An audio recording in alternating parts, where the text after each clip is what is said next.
എല്ലാവർക്കും നമസ്കാരം. ഭാരതത്തിൻ്റെ സംഭാവനമായ രണ്ട് ഇതിഹാസങ്ങളിൽ ഒന്നാണ് രാമായണം. രാമൻ്റെ യാത്ര എന്നാണ് രാമായണം എന്ന വാക്കുകൊണ്ട് അർത്ഥമാക്കുന്നത്. 7 കാണ്ഡങ്ങളിൽ 20,000 ശ്ലോകങ്ങൾ ഉൾക്കൊള്ളിച്ചുകൊണ്ട് രാമായണം രചിച്ചിരിക്കുന്നത്.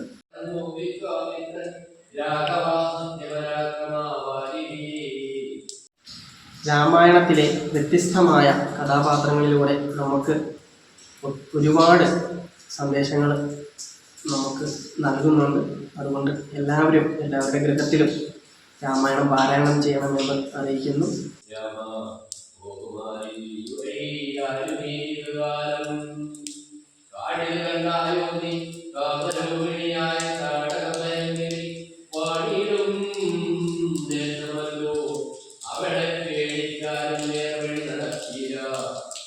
കർക്കിടക മാസത്തിലെ 2ാം ദിവസമായ ഇന്ന് നമ്മുടെ ക്ഷേത്രത്തിലും എല്ലാ അങ്കണങ്ങളിലും രാമായണ പാരായണം നടക്കുന്നുണ്ട്. നമ്മുടെ ക്ഷേത്രത്തിൽ ഇപ്പോൾ രാമായണ പാരായണം നടന്നുകൊണ്ടിരിക്കുന്നു. എല്ലാവർക്കും ഭഗവാന്റെ അനുഗ്രഹം ഉണ്ടാവട്ടെ എന്ന് ഈ ഒരു അവസരത്തിൽ മനസ്സറിഞ്ഞ് പ്രാർത്ഥിക്കുന്നു.